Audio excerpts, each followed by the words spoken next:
오늘 설교 본문을 말씀드리고 함께 읽어보도록 하겠습니다. 1월과 2월 동안 계속해서 성경과 관련된 말씀을 전하고 있습니다. 그래서 오늘 설교 본문도 그 주제와 관련이 있을 텐데요. 디모데후서 3장 16절과 17절을 함께 읽어보면서 설교 시간을 가져보도록 하겠습니다. 오늘 설교 본문은 디모데후서 3장 16절부터 17절이 되겠습니다. 다 같이 디모데후서 3장 16절과 17절을 함께 읽어보도록 하겠습니다.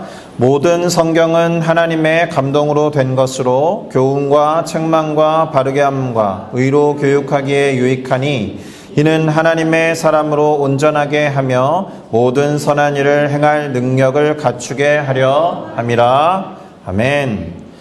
자, 저는 방금 우리가 함께 읽은 이 디모데후서 3장 16절부터 17절 말씀을 가지고 성경과 통하고 있는가 라는 제목으로 잠시 말씀을 나누어 보도록 하겠습니다. 자, 오늘 우리가 읽어본 본문에는 하나님의 감동이라는 표현이 나와 있었습니다. 물론 이때의 감동은 감동을 주고 감동을 받는다는 의미의 감동은 아닙니다. 그런데 성경이라는 것이 하나님의 감동이라는 것으로 이루어졌다라고 사도 바울의 이야기를 오늘 본문을 우리가 읽어보면서 확인한 바가 있습니다. 일단 오늘 설교 내내 이 감동이라는 단어에 주목해 보시면 좋을 거라고 생각합니다. 그리고 지난주에도 말씀을 드렸는데요. 이 디모데후서라는 성경책은 사도 바울이라는 사람이 그가 정말로 사랑했던 제자 디모데에게 보낸 두 번째 편지라는 것을 기억하실 겁니다. 그리고 디모데에게 보낸 이 편지가 사실은 사도 바울이 작성한 그의 인생에 있어서의 마지막 두 번째 편지이거든요. 대단히 중요한 말들을 정성스럽게 준비해서 기록해 놓았다라는 것을 우리는 기억할 필요가 있습니다. 거의 유언에 가까운 그런 편지라고 보셔도 무방할 겁니다. 자, 그러고 보면 우리는 어른들로부터 중요한 이야기를 들으면서 살아간다는 것을 알 수가 있죠. 직접적으로는 잘 알고 지내는 어른들일 수도 있고 또 잘 알지 못한다라고 해도 인생의 선배님들이시나 또는 어른들을 통해서 강연을 듣거나 또는 책을 통해서 간접적인 조언을 듣는 경우가 제법 많이 있습니다. 그리고 이렇게 설날이나 그리고 가을에 있는 추석 정도가 되면은 우리가 어른들께 찾아가서 인사를 여쭙고 덕담이라는 것을 들을 때가 있습니다. 자, 그래서 덕담과 감동에 대한 이야기를 먼저 좀 해보려고 합니다. 이미 말씀드린 바와 같이 설날 우리는 어른들에게 세배를 합니다. 세뱃돈을 받기 위해서 하는 것이 아니고요. 어른이기 때문에 또 당연한 예를 갖추는 것이죠. 어른들께서는 세뱃돈도 주시지만 그것과 비교도 되지 않을 만큼 중요하고 귀한 말씀, 곧 덕담을 들려주실 때가 많이 있습니다. 이때 단순히 건강해라, 평안해라 이런 식의 늘 하시는 이야기를 한다고 생각하기보다는 한 해를 살아가는 데 있어서 시금석이 되고 초석이 되는 아주 중요한 말이 될 거라고 생각할 필요가 있습니다. 그리고 그 말을 들어야 하는 자식들이나 손주들 또는 조카들을 그만큼 사랑하고 아끼는 만큼 그런 이야기에는 말씀하시는 분의 정성, 말씀하시는 분이 중요하다고 생각하는 가치, 말씀하시는 분이 중요하다고 생각하는 정신이 담길 가능성이 매우 높죠. 이런 때에 말씀은 그래서 허투루 들어서는 안 되는 말이 되는 겁니다. 자, 정성과 마음이 담긴 덕담에는 그래서 사실은 감동이 있습니다. 이때의 감동은 감동을 주는 그런 의미에서의 감동입니다.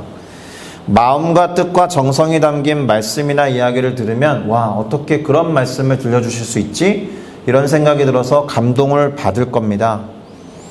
그런데요, 이 감동을 받은 아랫사람들이, 덕담을 들은 아랫사람들이 그것이 자식이 됐든 손주가 됐든 조카들이 됐든 또는 선생님으로부터 듣는 제자들의 어떤 상황이 됐든지 간에 감동을 받은 아랫사람들이 감동을 주신, 덕담을 주신 어른들에게 또는 선생님들에게 그것을 돌려드리는 방법이 한 가지 있습니다.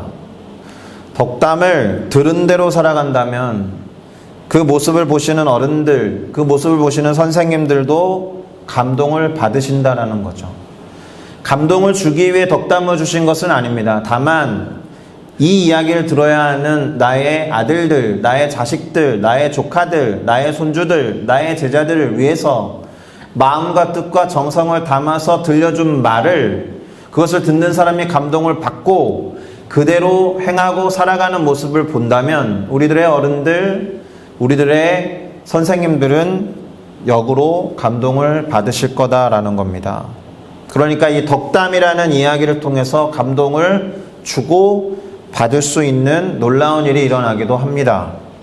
자, 그러니까 감동을 주고받는 매개체, 감동이 담겨서 전달되고 전달받는 매개체가 이야기가 된다는 거예요. 덕담, 또 누군가의 말씀일 수 있다는 겁니다. 자, 이렇게 우리는 어른들 또는 학교나 집안 어르신들, 선생님들, 부모님 이런 분들을 통한 학교 교육 내지는 가정 교육을 받으면서 자라가고 또 성장합니다. 언젠가 집안 어르신들이 볼 때 아이들이 당신이 들려주신 말대로 잘 살아가고 또 성숙해가는 것을 본다면 그것만큼 뿌듯하고 기쁘고 그 아이들이 기특하고 또 대견할 때도 없을 거다라는 말입니다. 선생님들이 실제로 말씀하시는 바가 그런 거죠. 옛날에 가르쳤던 친구들이 잘 지내고 또 가르침을 받은 대로 잘 살아가는 것만큼 보람을 느끼는 순간이 없다, 이런 말씀 많이 하시죠. 자, 그러면 그 이야기가 교육적인 측면이 있다라는 거예요. 그렇겠죠? 들은 대로 실천하고 들은 대로 성장해 나가는 측면이 있으니까 교육적인 측면이 있다라는 겁니다. 그것도 감동이 오고 가는 교육, 감동적인 교육이 될 수 있습니다. 자, 그럼 하나님은 어떠실까요? 하나님도 마찬가지일 거라고 생각합니다. 하나님이 말씀하신 대로 살아가고 그 말씀을 우리가 삶으로 살아내려고 할 때 감동을 받으실 거다라는 생각을 쉽게 할 수 있습니다. 지난주 설교와 연관을 좀 지어볼 필요가 있는데요. 지난주에 더 나아가지 못하는 이유, 성장하지 못하고 성숙하지 못하는 이유에 대해서 말씀을 드린 바 있습니다. 그러니까 성장과 성숙을 위해서 그리고 나아감을 위해서는 교육이 필요하다는 말씀을 드렸었습니다. 무엇보다도 우리는 성경 교육이 필요하다는 것을 지난주에 조금 더 강조해서 들은 바 있습니다. 그래서 사도 바울의 제자, 오늘 설교 본문으로 쓰인 편지의 수신자 디모데가 어렸을 때부터 외할머니였던 로이스 그리고 어머니였던 유니스로부터 성경에 대해서 배웠음을 지난주에 살펴본 바가 있어요. 그리고 디모데가 교육을 받은 이 성경이 우리가 읽은 오늘 본문에 따르면 뭐라고 되어 있었느냐? 하나님의 감동으로 되어 있었고, 그래서 교훈과 책망과 바르게 함과 의로 교육하기에 유익하다는 것을 함께 읽어본 바가 있습니다. 한마디로 성경이라는 것이 하나님의 감동으로 되어 있어서 교육을 받기에 유익하다, 이런 말씀을 하고 있는 겁니다. 그런데 우리가 교육이라는 것을 생각해 보면 반드시 어떤 목적과 방향이 있다는 것을 알 수 있을 겁니다. 예를 들어서 성경이라는 것이 하나님의 감동으로 되어 있어서 교육하기에 유익하다라고 되어 있었잖아요. 그러니까 그 교육에도 어떤 목표와 방향성이 있겠죠. 하나님의 감동으로 된 성경이 교육받기에 유익하다. 그러면 거기서 말하는 교육은 어떤 방향과 어떤 목적을 갖고 있는가? 그것도 우리가 사실은 읽어본 본문에 기록되어 있었습니다. 뭐라고 되어 있었는지 확인해 보도록 하겠습니다. 이는 하나님의 사람으로 온전하게 하며 모든 선한 일을 행할 능력을 갖추게 하려 함이라 라고 기록했죠. 그러니까 성경을 통해서 교육을 받으면 그 사람 자체가 하나님의 사람이라는 것이고, 하나님의 사람이 온전하게 될 뿐만 아니라 이 세상에 존재하는 것 또는 하나님이 원하시는 모든 선한 일을 행할 수 있는 능력을 갖추게 된다라는 것입니다. 짚고 넘어가야 할 것이 있습니다. 노란색 글씨로 강조를 둔 하나님의 사람이 도대체 어떤 분들일까요? 앞에 읽어본 구절에 근거할 때 하나님의 감동으로 쓰여진 성경으로 교육을 받는 사람, 하나님의 감동으로 쓰여진 성경을 묵상하고 읽고 공부하는 사람을 말해요. 이 말은 하나님의 감동으로 쓰여진 성경을 읽고 보고 묵상하고 공부하지 않으면 하나님의 사람이 아니라는 뜻입니다. 하나님의 사람이라면 하나님의 감동으로 쓰여진 성경을 읽고 묵상해서 온전하게 될 뿐만 아니라 하나님이 맡겨주신 선한 일들을 할 수 있는 능력을 갖춰야 한다라는 게 오늘 본문의 사실은 결론입니다. 정리를 해보면 여기에서의 하나님의 사람이란 하나님의 감동으로 된 성경으로 교훈과 책망을 받기도 하고 또는 바른 삶을 살기 위해서 의로 교육을 받는 이들을 의미한다라는 거예요. 그렇잖아요? 성경을 모르는 사람들은 찔리지 않는 것에 우리는 찔려요. 세상 사람들이 죄라고 하지 않는 것을 우린 때때로 죄라고 여기고 찔리잖아요. 성경에 그렇게 기록되어 있기 때문에 그렇습니다. 성경에 기록되어 있는 내용을 내가 확인해서 묵상했더니 나 그런 삶을 살아야겠구나라고 결정한 사람이 쉽게 그 성경에 기록된 대로 적용할 수 있죠. 먼저 성경을 읽은 사람이 그렇게 해야 된대 라고 간접적으로 전해드는 사람은 시켜서 하는 거니까 잘 못할 겁니다. 그래서 직접적으로 성경을 읽어보시고 성경에 비추어서 가르침도 얻고 성경에 비추어서 자기를 반성해보고 성경에 비추어서 나를 책망도 해보고 성경에 비추어서 무엇이 바른 길인지 생각해보는 그런 사람이 하나님의 사람이다라는 겁니다. 자, 그렇게 성경으로 교육을 받으면 성경을 통해서 성장하고 또 성숙하게 되면 어떻게 된다라는 거예요? 하나님의 사람으로서 좀 더 온전하게 되고 무엇인가 선한 일을 행할 수 있는 능력을 갖추게 될 거다. 준비된다는 뜻입니다. 자, 이것이 오늘 본문이 말하고 있는 바예요. 사실 그래서 성경을 읽고 묵상하며 공부해야 된다는 말을 몇 주째 하고 있는 겁니다. 그게 하나님의 사람이니까. 하나님의 사람으로서 온전하게 되어서 선한 일을 행하기 위해서 그렇게 해야 한다라는 거예요. 이게 결론이에요. 그런데 오늘은 여기에 하나님의 감동이라는 말에 대해서 조금 더 알아보고 설교를 마무리하는 작업을 하려고 합니다. 자, 여기에서 감동이라는 말은 하나님의 영감, 그 성령과 관련이 있는 단어입니다. 감동 주고 감동받는다는 뜻이 아니라 여기서 말하는 감동이란 하나님의 영과 관련 있는 말이다. 일단 이 단어에 대해서 잠시 생각해 보는 시간을 가져보면 좋겠습니다. 영어 성경에 보면 하나님의 감동은 inspiration으로 번역해 놨습니다. 저게 두 가지 단어로 구분돼요. in이라는 전치사에다가 spirit에 해당하는 spiration이라고 되어 있잖아요. 그러니까 성령 안으로 또는 성령 안에서 또는 성령으로 이렇게 번역되는 단어가 inspiration이라는 단어예요. 원어로 보면 이렇게 됩니다.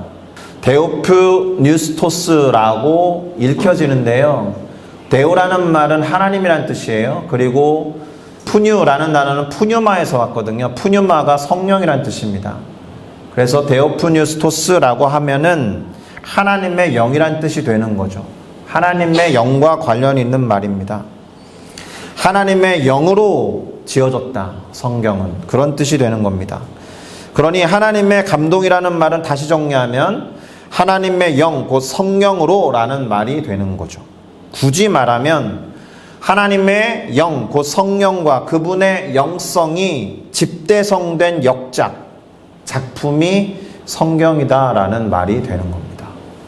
그리고 하나님의 영, 곧 성령의 작용으로 성경이 기록되고 지금과 같은 형태가 되었다라는 것은 조금 더 자세히 풀어 말씀드리면 이런 거예요.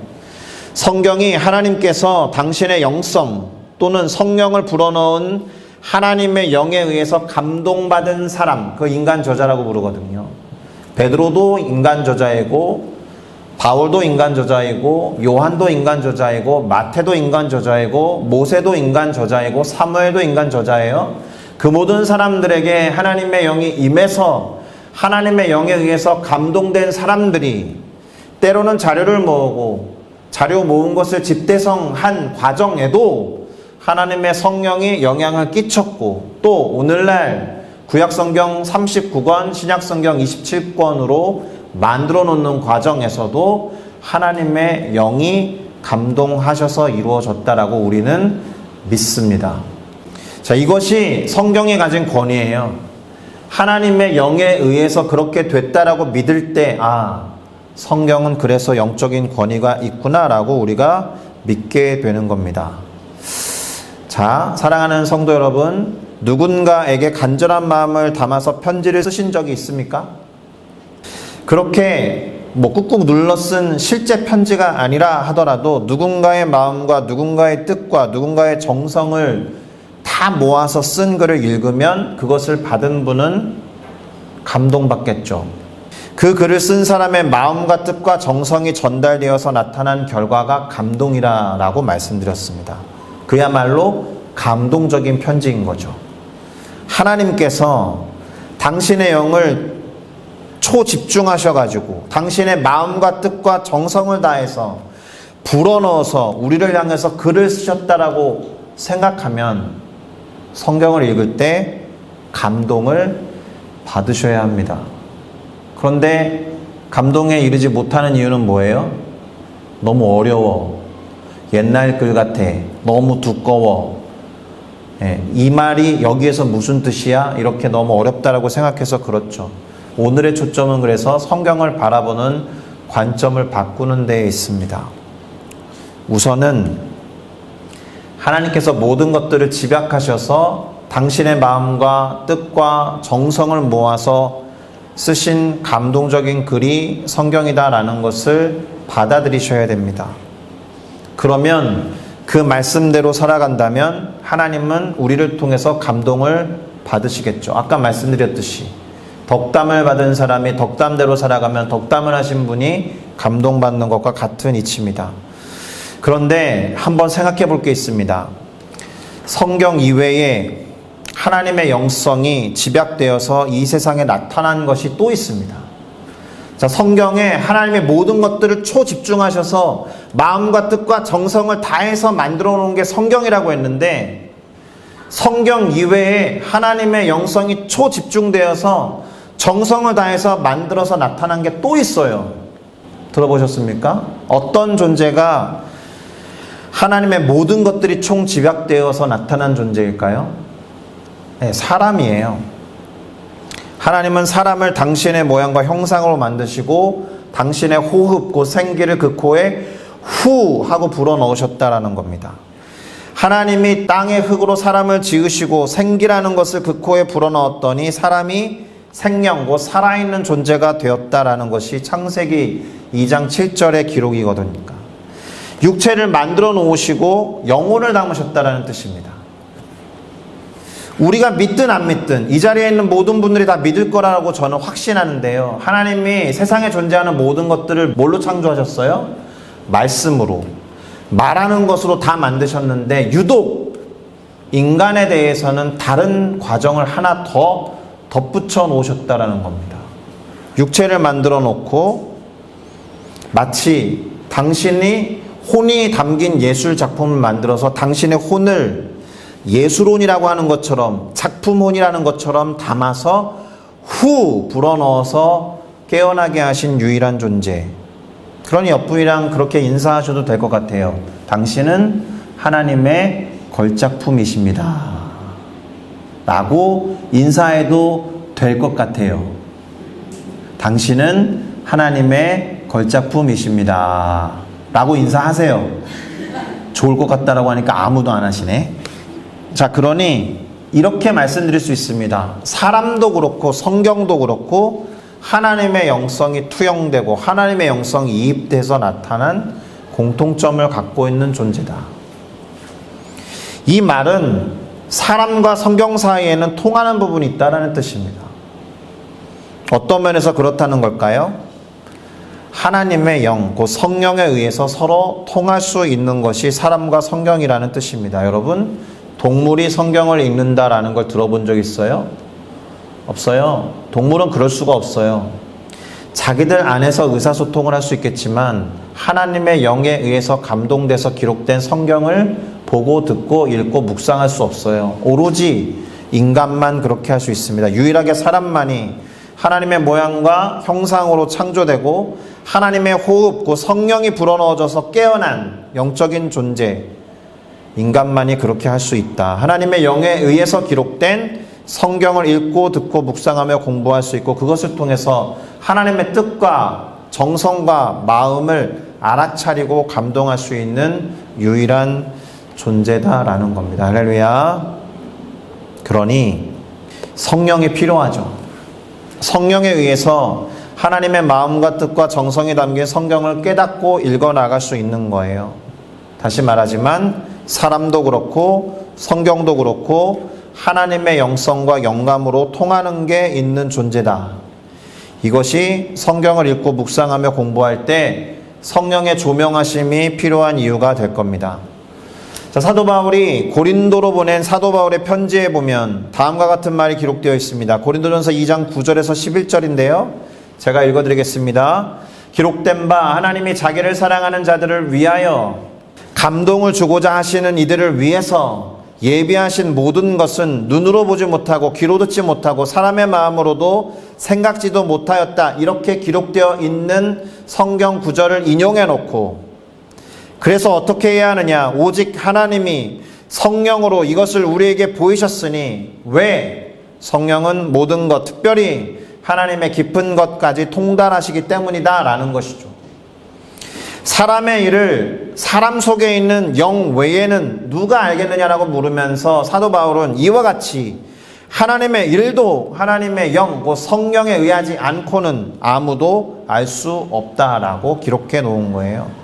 다시 말해서 하나님의 감동, 하나님의 영, 곧 그 마음과 뜻과 정성을 모아서 기록하신 성경을 성령의 인도하심을 받아서 읽고 보고 묵상하면서 공부해야 한다라는 뜻이 되는 겁니다. 이것이 우리가 성령으로 충만해야 하는 또 한 가지 이유인 것이죠. 그래서 성령으로 충만하면 하나님의 말씀 속에 담긴 그 하나님의 마음과 뜻을 알게 될 것이기 때문에 감동하게 되고 또 감동받게 되고 하나님을 감동시킬 준비가 될 수 있으니 성령으로 충만하셔야 하는 겁니다. 할렐루야. 그것이 말씀 충만인 거예요. 그리고 성령으로 충만하고 하나님과의 친밀감이 깊은 사람이면 그런 사람일수록 하나님이 뭔가를 말씀을 통해서 말씀하셨거나 또는 그분이 하신 말씀을 성경을 통해서 읽고 듣고 접하면 그것이 하나님의 성품에 부합하는지 어느 정도 알 수 있어요. 제가 우리 부모님과 물론 떨어져 지낸 기간도 있지만 50년 이상 같이 살았으니까 우리 부모님을 처음 만나는 다른 분들에 비해서 제가 우리 부모님을 잘 알죠. 우리 부모님을 처음 만나는 분이 예의상 준비한 선물이 우리 부모님이 좋아할 건지 안 좋아할 건지 저는 알죠. 그런 것과 같아요. 성령으로 충만하고 하나님과 친밀감이 깊으면 깊을수록 그것이 하나님이 원하시는 뜻인지 아닌지를 우리는 알 수 있어요. 꼭 민규야 이렇게 하는 게 내 뜻이다 라는 음성을 듣지 못해도. 자, 그런 면에서 영성이나 영감은 알미라는 것이랑 통합니다. 여기에서의 알미라는 것은 지적인 알을 말하지 않습니다. 경험과 체험을 통해서 아는 알을 말해요. 제가 부모님에 대해서 아는 것은 그분들과 오랫동안 체험하면서 경험한 알미죠. 그것을 원어로 야다라고 합니다. 야다라는 단어가 쓰인 본문을 살펴드리고 이제 마무리를 하도록 하겠습니다. 창세기 4장 1절에 보면 이런 내용이 나옵니다. 아담이 그의 아내 하와와 동침하다는 단어가 야다예요. 그런데 영어 성경 두 버전을 제가 갖다 놨는데요. 킹 제임스 버전을 보시면 어떻게 되어 있습니까? And Adam knew Eve, his wife 이렇게 되어 있잖아요. 동침하다는 단어를 킹 제임스 버전은 know의 과거형으로 적어놨다라는 거예요. 알았다라는 뜻입니다. 그것을 의역한 것이 NASB 버전인데 Now the man had relations with his wife Eve라고 되어 있죠. 알다라는 단어를 관계를 맺다라는 걸로 의역한 겁니다. 그러면 사실은 동침하는 알미 왜 친밀한 알미 되는지 아실 거예요. 결혼하신 분들이 나의 배우자를 다른 사람이 아는 것보다 훨씬 더 깊이 아는 이유는 동침했기 때문이거든요. 그런 알을 말해요. 그런 알미 야다예요. 그러한 알미 성령을 통해서 깊이 깨닫게 되는 하나님에 대한 알미다라는 것입니다. 할렐루야. 그러니까 친밀한 관계를 말씀을 통해서 형성함으로써 그 말씀에 기록된 하나님에 대해서 알아가는 것을 야다라고 하는 것이니, 하나님의 영성으로 이루어진 성경을 읽어나가면, 또 하나님의 영성으로 기록된 성경을 묵상하고 공부해 나가면 하나님을 체험적으로, 하나님을 관계적으로 그분의 마음과 뜻과 정성에 대해서 깊이 알고 체험하게 되는 것입니다. 할렐루야. 아멘. 감동을 담으신 성경을 통해서 하나님을 알고 마침내 하나님에게 감동이 되는 거죠. 아, 나를 향해서 이 모든 것들을 기록하시고 모든 것들을 이루셨구나. 감동받는 거죠. 그래서 그 말씀에 기록된 대로 내가 삶을 살아야겠다라고 결단을 하면 하나님도 감동하시는 거죠. 이제 말씀을 정리하면서 이런 권면을 드리고자 합니다. 우리는 모두 지금까지 갖고 있었던 성경에 대한 생각과 관점을 바꿔야 합니다. 야, 성경 읽기 쉽지 않네. 이거 성경 어려운 책인데 진짜 두껍다. 언제 다 읽지? 뭐라는 거야? 야, 지금 시대로 생각해보면 이거 이치에 맞지도 않고 상식에 어긋나는데, 이런 생각으로 성경을 바라볼 것이 아니라, 첫째, 성경은 우리를 위한 하나님의 감동, 곧 그분의 마음과 뜻과 정성이 다 담겨진 결정체다. 이렇게 먼저 생각하셔야 합니다. 두 번째, 성경을 알고 그것으로 교육을 받은 사람이 하나님의 사람이구나라고 인식하셔야 돼요. 내가 성경을 모르고 성경을 읽지 않는다면 아직도 나는 하나님의 사람이 아닐 수도 있다. 약간은 권면과 조금 심하게는 경고의 메시지일 수 있습니다. 성경을 읽고 묵상하고 공부하지 않으면 하나님의 사람이 아닐 수 있다. 교회 다닌다라고 신앙인 아닌 것과 같은 거예요. 하나님을 모르는데 어떻게 하나님의 사람이라고 말할 수 있겠습니까? 그러니 하나님의 사람으로서 성경을 가까이 대해야겠다라고 결단하고 생각하는 우리 모두가 되어야 할 것입니다. 할렐루야. 셋째로, 그런 사람, 곧 성경으로 교육을 받고 성경을 읽고 묵상하고 공부하는 사람은 결국 온전해져서 모든 선한 일을 행할 능력을 갖추게 된다. 준비가 된다. 이런 거예요. 아, 이게 하나님 뜻인지 제가 잘 모르겠는데요. 이거 하나님 원하시는 것인지 잘 모르겠는데요. 제가 이 일을 해도 되는지 잘 모르겠는데요. 이것은 성경을 읽지 않아서 모르는 거예요. 어떤 다른 능력을 갖추는 것보다 하나님의 말씀을 가까이 하셔서 하나님의 마음을 알고 그렇게 준비되는 우리 모두가 되어야 할 줄로 믿습니다. 넷째로, 하나님의 말씀에 따라 사는 사람을 볼 때, 와, 감동을 받는 존재는 하나님이시다라는 것을 아셔야 돼요. 앞서 말씀드린 바와 같이 인생의 선배님들, 어르신들, 부모님들, 우리들의 선생님들이 덕담을 들려주시거나 가르침을 주실 때 그대로 살아가는 누군가를 보면 감동받으시는 것과 마찬가지로 당신의 모든 것들을 총집약해서 적어놓은 성경대로 살아가는 누군가를 볼 때 하나님 감동하시는 건 당연한 일입니다. 그러니 하나님께 감동을 드리고 싶다라고 생각이 드시는 분이라면 성경을 읽고 성경대로 살아가는 것을 결단하시기 바랍니다. 마지막으로, 말씀의 충만이 곧 성령의 충만이고 성령의 충만이 곧 말씀의 충만이라고 생각하자. 왜요? 성경이 하나님의 영으로 쓰인 것이니까요. 하나님의 영은 하나님의 깊은 곳까지 통달하신다라고 했으니까 그분의 말씀을 깊이 헤아리고 이해하기 위해서 우리들에게는 성령의 충만이 필요한 것이고, 그렇게 말씀을 성령의 조명함에 따라서 읽어나가다 보면 하나님을 깊이 알고 그분으로 충만한 우리 모두가 될 것입니다. 아멘. 그러니 성경을 제발 좀 읽으시죠. 성경을 제발 좀 묵상하시죠. 성경을 제발 공부하시죠. 간절히 부탁드립니다. 그리고 마지막으로 묻습니다. 오늘 여러분 성경과 통하셨습니까? 기도하시겠습니다.